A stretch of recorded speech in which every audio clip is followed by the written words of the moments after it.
What's poppin', my peeps?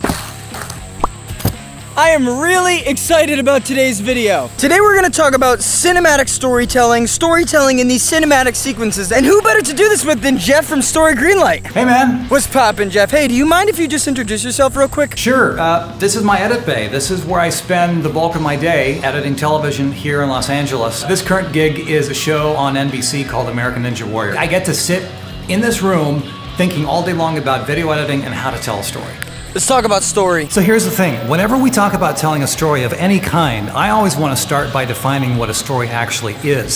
Say for instance, you have a feature-length film. You have your 3-act structure, you have your protagonist, you have your antagonist, you have your inciting incident, you got the denouement, but if you have something shorter, that's when all that stuff gets compressed into something much more simple. A story is where a character wants something, overcomes conflict to get it, and experiences transformation as a result. And we're back in the edit bay because I almost got kicked out of the building by security. They don't like people shooting here without official permission. Welcome to Los Angeles. When you have a short form story and you have that idea of a character who wants something and overcomes obstacles to get it, that's usually too involved for a short form visual story. What that ends up getting distilled down to, when it works well, is the idea of change or transformation.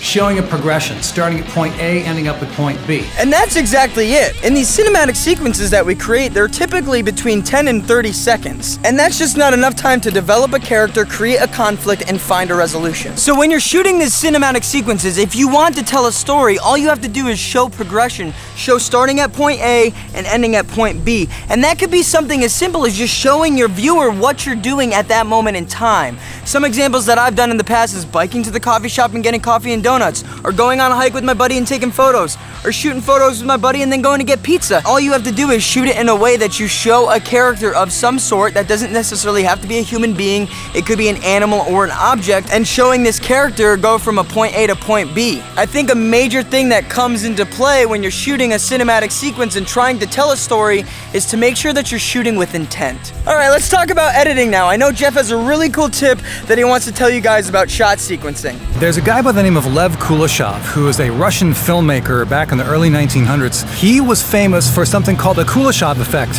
where he put different shots in different orders, and by doing that, he created completely different meanings that didn't exist before. The order of shots matters. So in your sequences, see if you can create new meaning by putting shots together in different ways that you might not have expected. Okay, with everything that we just learned about story, shooting with intent, and shot sequencing, let's get this going.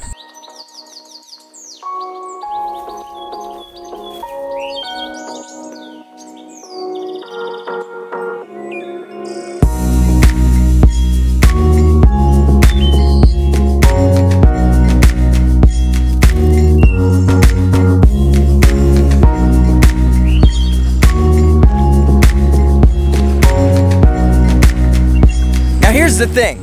I'm a big advocate on saying that there are no rules when it comes to creation. It's all about having fun and doing whatever you want. Creation is ever growing and ever changing, and I think that this whole YouTube thing is a perfect example of that. These whole cinematic sequences and how we think about story, it's changing the game. But even with that, I think we can take knowledge from traditional filmmaking and apply it to these cinematic sequences, and then that's when it starts to grow even more. For me, a big thing about being a creator and a filmmaker and a photographer is that I always want to challenge myself to try something new and keep growing in my field. I'm trying to think about story in a completely different way, trying to figure out a way to tell a story in these cinematic sequences. I talked about this in my B-roll video, but I think that YouTube is changing the game for filmmaking. I think creators on YouTube are changing the game for filmmaking. This is a perfect example, because now we're thinking about these cinematic sequences that are typically shot in slow motion with just music and sound effects as your audio, and figuring out that you can actually tell a story in that cinematic sequence. It's just, I just love it. It's so sick. Jeff, thank you so much for doing this video with me. His whole thing with his channel is that he wants to help us improve his storytelling and help us become better storytellers. All right, everybody, thank you so much for watching. If you like this video, hit that like button, leave a comment down below, subscribe if you aren't already, ring that bell, and we'll see you soon. Peace. What are you saying, Tree? Me too. Good conversation.